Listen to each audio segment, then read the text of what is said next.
Welcome to Female Voices, Life and Loss, a podcast dedicated to women from all walks of life. Whether you're navigating through loss, seeking growth, or simply looking for a place to feel understood, you've come to the right space. Each week, we provide compassionate guidance, share diverse stories, and offer practical advice to help you heal, grow, and thrive. No matter where you are on your journey, we're here to walk with you. Let's grow together. So, Kimberly, welcome to the podcast. I am so glad that you've been able to join me tonight for this episode. Welcome. Thank you, Teresa, for having me. Yeah, we've talked about this for a while. We've talked about many things for a while. Absolutely. I guess we've known each other just a little over a year, maybe two. Getting close to 2, yeah. And just in that short period of time, gosh, you are skyrocketing with business and all the things. And so first, before we get into all of that, I want you to share with the audience who is this beautiful woman named Kimberly that is going to be talking to them today. Well, thank you. That's so sweet of you. Well, my name's Kimberly Beckley, and I own Simplifying Beauty Salon, and I'm a master lash artist. I'm a partner to Ernie and a mom to Spencer and Connor. Business-wise, this year we are launching a training academy that I'm super excited about. And the thing that I'm most passionate about is helping women embrace their authenticity and build their confidence. So honestly, like the biggest tool for that is self-care. And so I find that self-care is not frivolous, it's a necessity. That it is. And we've talked about this before, a lot about what you do for self-care. And I love that you do that. But before we get into all of the self-care, let's talk a little bit more about your business, the beauty industry. I mean, it's competitive. And now you're going to launch this training academy. So what's inspired you to take this leap? Coincidentally, it's because the industry is so competitive. And what that does is it doesn't create a sense of community. And there's a lot of gatekeeping when it comes to information, and our industry lacks collaboration. The hard truth is that there is enough business out there for everyone. Yes.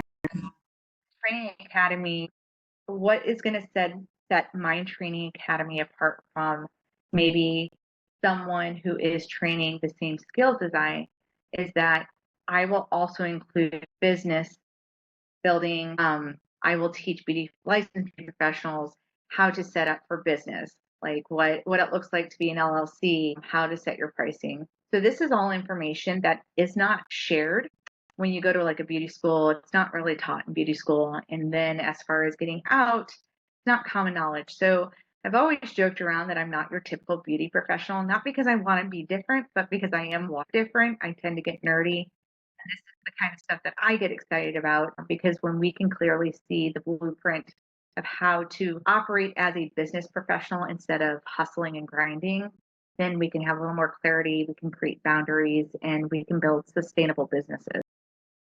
Awesome.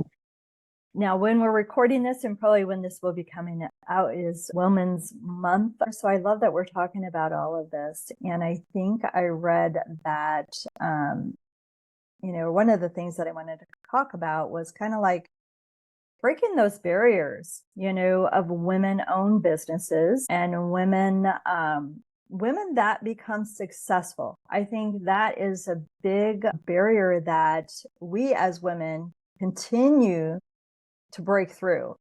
And I love that you're doing that. I think here in the St. Louis area, the women are so powerful. I agree. We collaborate together really well. We really support each other and encourage each other. So with that said, what challenges have you faced that you feel like, you kind of broke through some of those things, those challenges in building this new academy, this training academy? There's got to have been, was there challenges with that?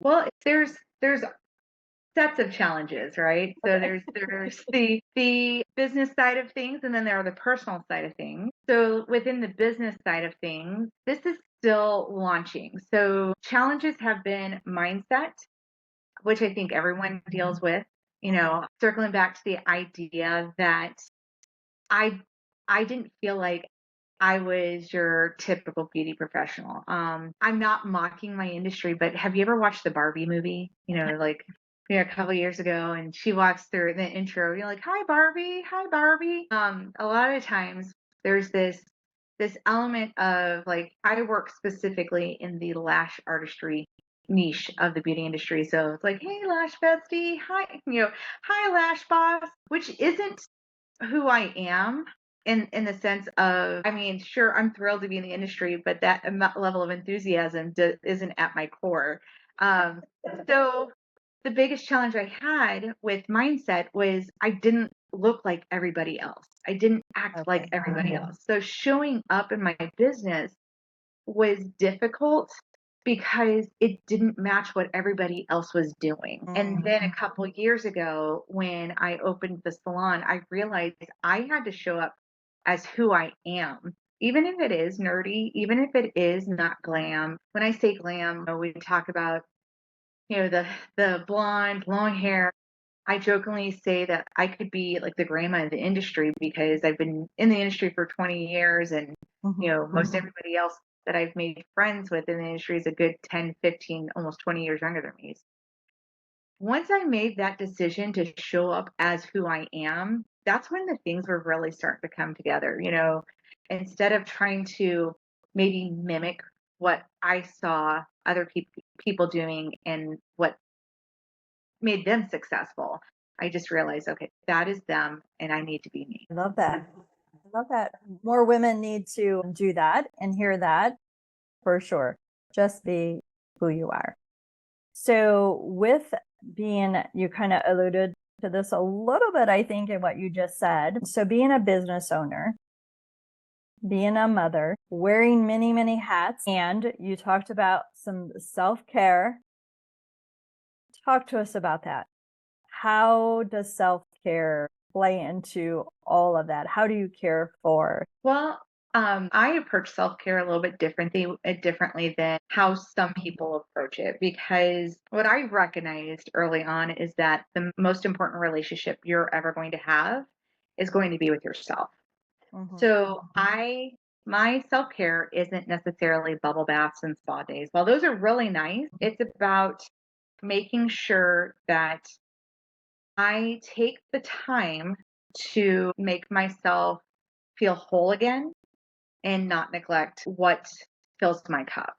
Because I believe everyone, not just women, deserves to be a priority in their own lives.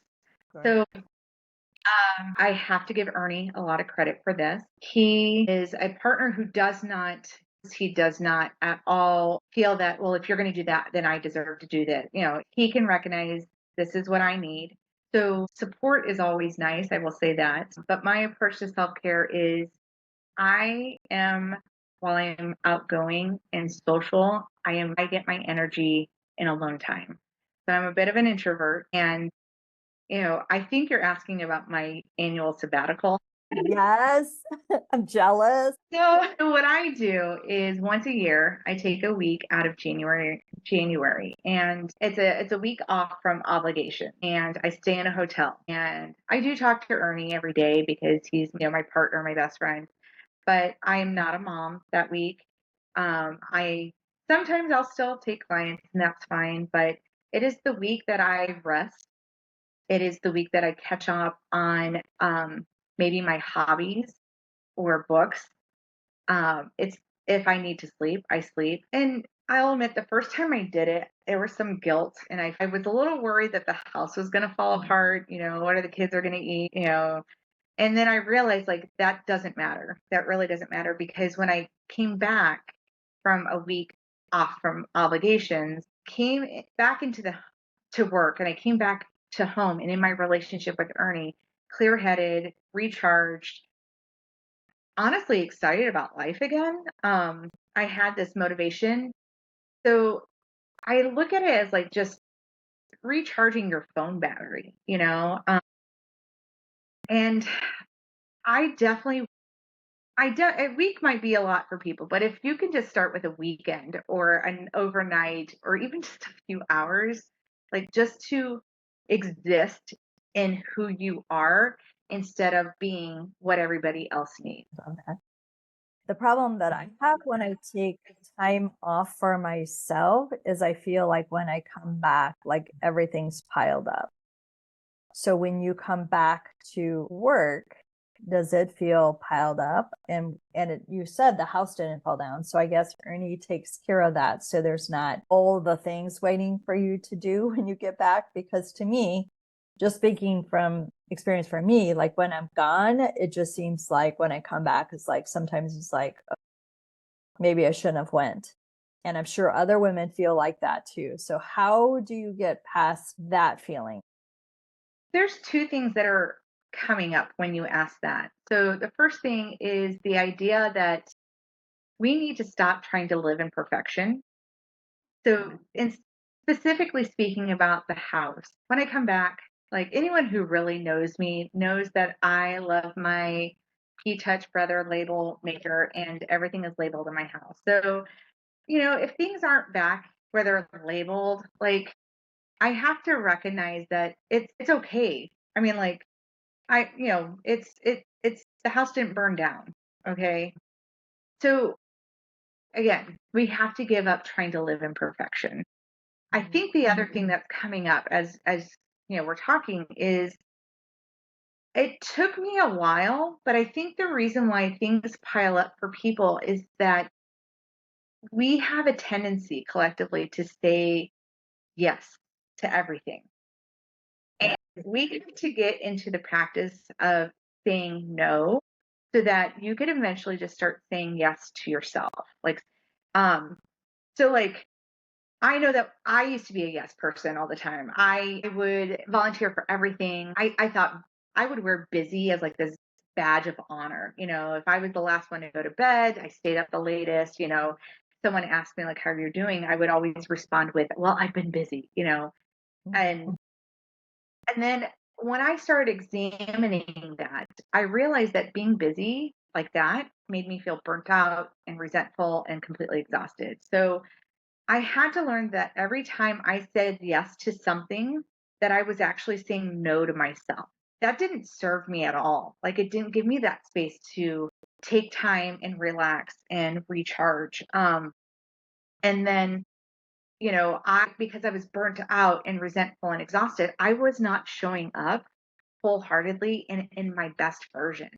So you have to prioritize, like, do I want to say yes to everything, because it makes other people feel good? Or do I need to start having boundaries and saying no?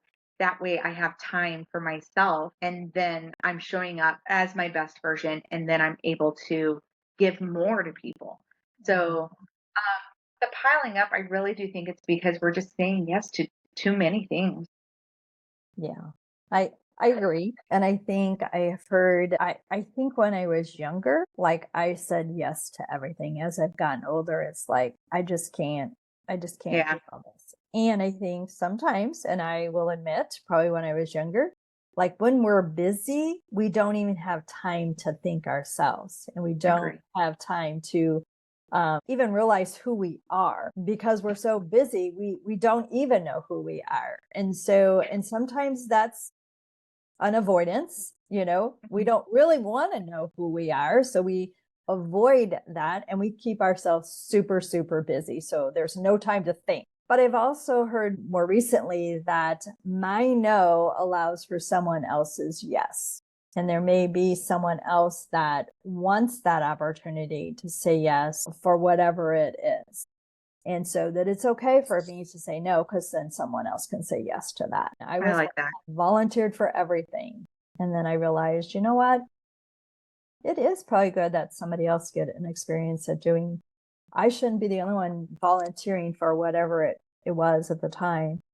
I should open that up for other people to get those experiences that I've experienced and not keep it to myself. So saying no definitely is an opening for other people to say yes to whatever the opportunity is. I really like that perspective. Hi, it's Teresa with Living After Grief. If Mother's Day brings you both love and longing, joy and sorrow, I want you to know that you're not alone. I see you. I understand. And that's why I created a day just for you. Join Luana and I for the third annual Bereaved Mother's Day. This is a day created for you to honor your journey, to speak your child's name, and to honor your motherhood, and to be surrounded by women who truly understand. We will share stories, take time for self-care, and hold space for grief and love. Like last year, the Botanical Gardens will be joining us to make floral arrangements, and we will release butterflies into the sky while being reminded that our child's love never leaves us. There's no expectations, just a compassionate place to be exactly where you are in your healing. You don't have to do this alone. Come as you are. Let's walk this path together. This will all take place on Saturday, May 3rd at Todd Hall Retreat Center in Columbia, Illinois. So click the link in the show notes or visit my website, livingaftergrief.com, for more details and to reserve your spot. Reserve it today because space is limited to keep this a very small and intimate day for you. Now back to the episode. Yeah. So what else? Let's see. So we talked about, this is really because of the podcast, we are going to talk a little bit about loss. And I know that there's lots of different types of losses, loss of a job, loss of a person. And we have always had kind of a unique conversation, which I'm in total agreement, of the loss that you've experienced. And I'll let you share that. And it's really probably more things, your hopes and dreams. Yeah. I mean, you touched a little bit about it. Loss isn't always about losing a person, as in, death. But it can be about losing an expectation or a dream. And that's that's what happened to me. So I have two sons. Spencer is 24 and Connor is 22.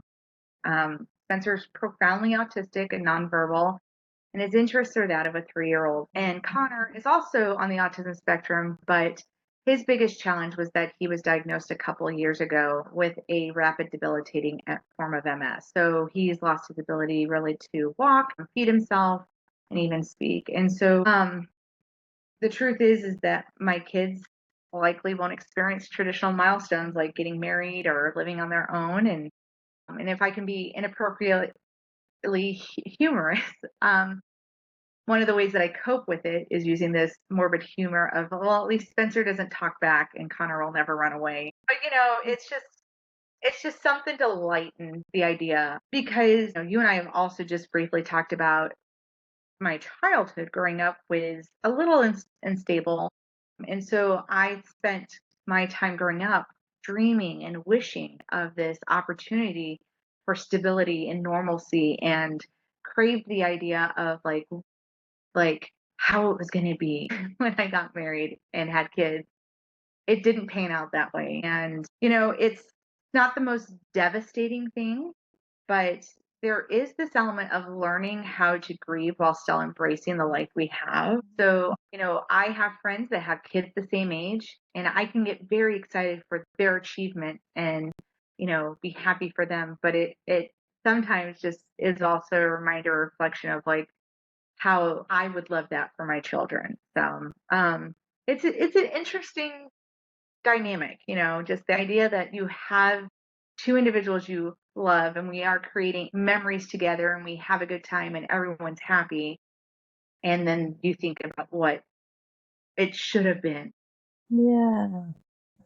Yeah. Well, it just makes me even more impressed with all the things that you're doing for business and launching all of these new things. And It says a lot of saying no and setting boundaries and prioritizing yourself and doing what you need to do for you. So I love that. I love that Thank you you. do all that. Yeah. Yeah. Anything else? I'm going to say, what do you think attributed to kind of your resilience in your business? Like just continuing, I think you spoke about just being authentic. But I think there's other pieces to that too. I think there's a little bit of selfishness in it.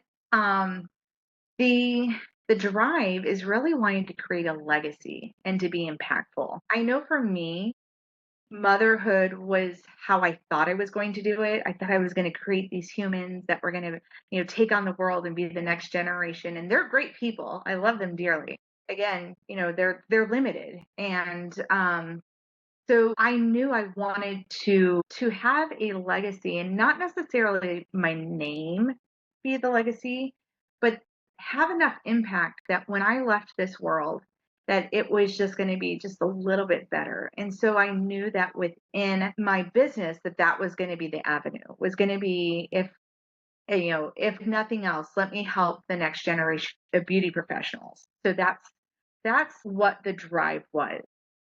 Okay. That's the pictures becoming clearer for me of why the launch of this training and academy to really help that Yeah. next generation. I love that.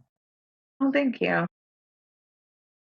It just reassures all of the things that I have thought about you. I mean, every time we've talked, just such a genuine, loving person. And now you want to leave a legacy. Like, wow, good, good, good, good. I'm so glad.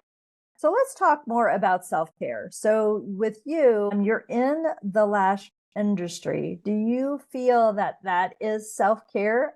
And I would say you probably don't define that as self-care because you've already defined what self-care to you is. But for So, some people, that's probably definitely they define that as self-care. yeah, our approach to our services, honestly, surprisingly, Teresa, we do consider it self-care Okay. because our approach to how we create an experience for our guests and Okay. then the end results that we're trying to achieve. So in our salon, when we perform a service, we are not looking to transform our clients into somebody else. Okay. So even though they're luxury services, eyelash extensions, spray tans, we try to achieve a look that just enhances their beauty Okay. in what they already have. We want them to feel whole. So we're not the type of salon. If you're looking for a salon that does over the top glam, that's not us. We don't do lash extensions that are way too long or really super full, and we don't do really dark spray tans. In the name of our business alone, we're just trying to simplify their beauty routines because, the adage is if you look good, you feel good. You feel good, you do good, right? So with our clients, we're just trying to make them feel like the best versions of themselves. And in regards to the experience, a lot of our clients tend to be high performing professionals and moms, so they've got, a lot going on in their lives. And sometimes it's hard for them to take a break and do for themselves. So the experience itself allows them that me time. A lot of times, especially when they come and get their lashes done, they end up falling asleep. We don't allow phones during their appointments. And so this is probably, they come in every 2 to 3 weeks, and it's probably one of the only hours of time that they have within that time frame where they're not checking on the phone, they're not answering to anyone. They probably get to stop thinking about what's going on. Most of them end up falling asleep, taking a nap. They feel refreshed and recharged, and then they wake up feeling more beautiful, more like themselves. And so for them, they do hit that like self-care. So yeah, it's different than how I do my self-care, but it's still self-care. I love that. Yeah, because to me, my self care is more probably in line with yours. Like making sure I'm getting enough sleep and rest and enough good nutrition in my body and enough water. And I talked to about this on previous episodes. And Wayne, my co-host, is all about, her self-care is nails and like, so, Right. and I can see both of those because like you just said, taking time for yourself and just relaxing, like self-care almost to me too is like meditation and grounding and all of that. And I can see that tying into the relaxation that your clients get when they come in. So I love that you say no phones. Are they all in agreement with? yeah, I think they come to terms with, they recognize that like, yeah, I'm going to use this for me. So most of them, yeah, Awesome.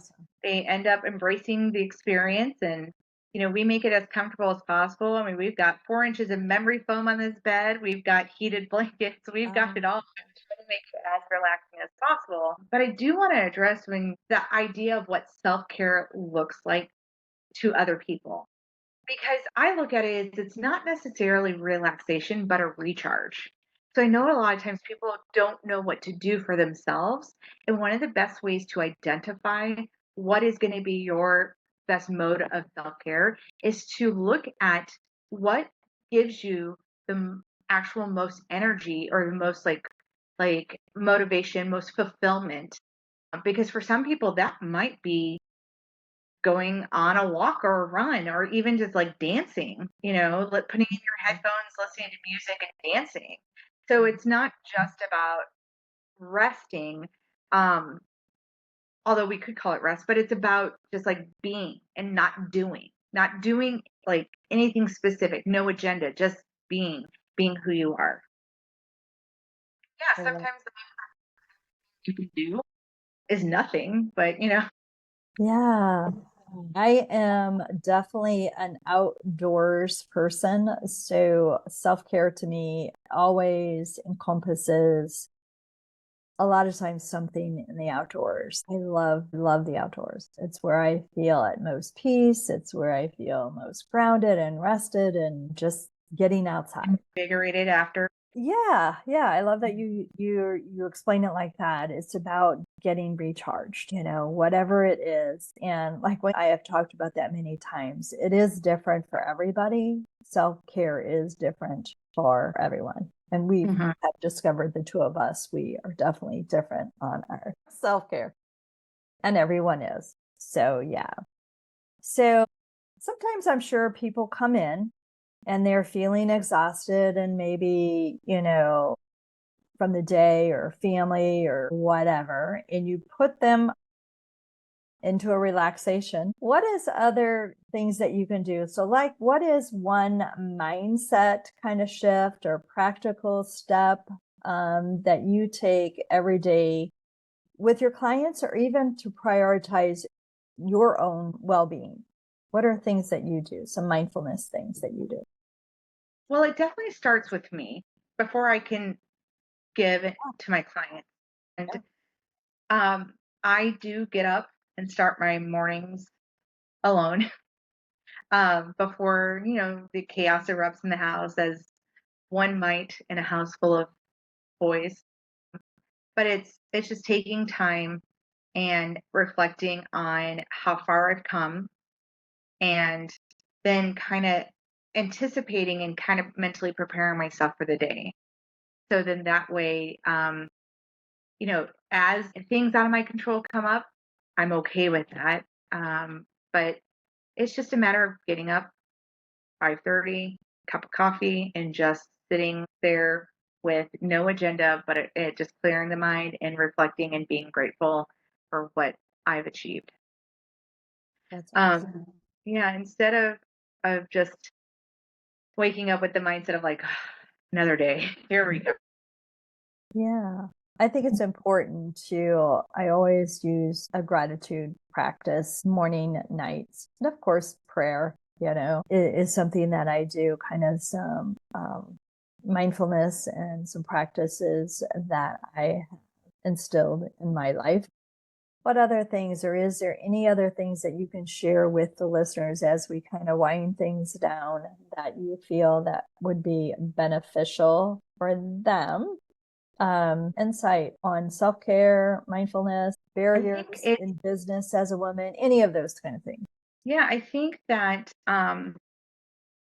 just going in with the mindset that you should make space for yourself because you're worth it. I know sometimes we can make excuses or the guilt sets in, and so it can make us like push it off.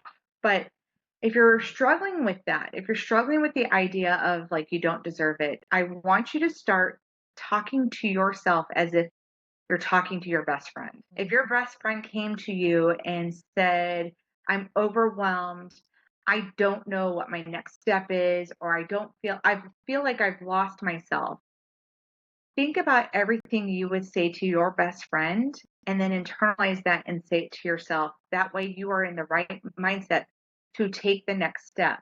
And then know that, as we discussed, Teresa, self-care looks different for everyone.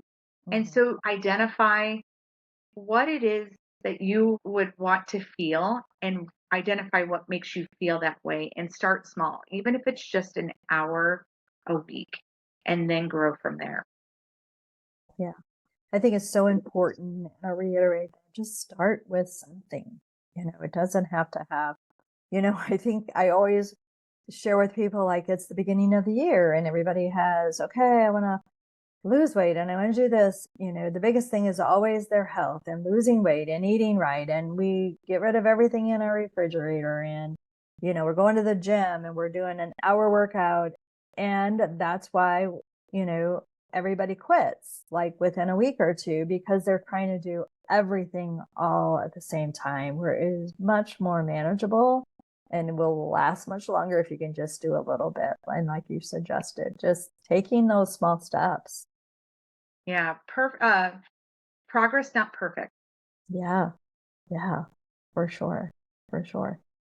Well, though, that's the kind of the questions that I have come up with that I have thought off the top of my head, but I want to put it back to you. Is there anything that you'd like to share that maybe before we got on that you're like, oh, I hope we talk about this, or I want to make sure I say this? Anything that you would like to share with the audience before we end this episode? I just hope that, my goal really is to help women feel empowered and confident. So I hope that as they listen to this, that they take just some action, because I do think that it's whether it's through beauty services or education or like conversations like ours, people can feel stuck and don't know what the next step is. So I just really hope that someone feels inspired to take their next step.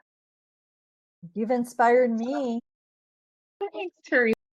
And I love that your whole reason creating a legacy, within the beauty industry and with other women by creating the training academy. I love that. I didn't know why you were doing that, but I love that you shared that with us today. I love that.